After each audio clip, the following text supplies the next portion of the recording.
Libuan pa ka mga tricycle sa General Santos City ang nag-operate nga walay prangkisa sumala sa LGU. Pagpanakop sa mga kolorum nga tricycle sugdan karong Agosto 18. Aniya ang report. Hagit karon sa mga lehitimong tricycle operator sa General Santos City ang mga kolorum nga tricycle nga naga-operate nga walay prangkisa sa syudad. Gani mangilog pa kini kanila og pasahero. Naglain ni mong buot sir kay nganuman imo adili man ako rulom imo ang uban ang mga kurulom magapangagog pasahero. Matud sa ubang tricycle operator nga sagad kuno sa mga kolorum nga tricycle dili taga General Santos City ug mao pa daw ang naga-overcharge og pliti sa mga pasahero.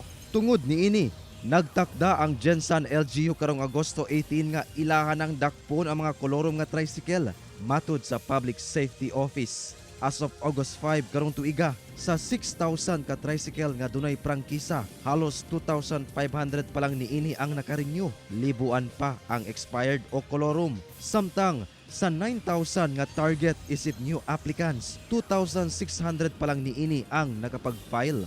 Dapat pag mobiyahe mo, na mo'y franchise. Otherwise, if you don't have any franchise, dili ka pwede mo biyahe. Busa, giawhag sa PSO ang buot mo file og prangkisa nga mobisita na sa buhatan aron dili ma-impound ang ilang tricycle unit, makabayad og penalty ug ma-issuean pa og citation tickets kung ugaling magsugod na ang pagpanakop. Apan, exempted daw katong dunay pending ang application.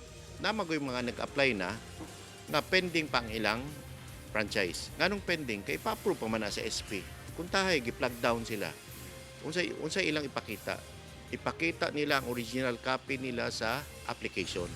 Kauban si Gary Balantay ug Bong Vicencio, Efren Mamak, 1 Mindanao.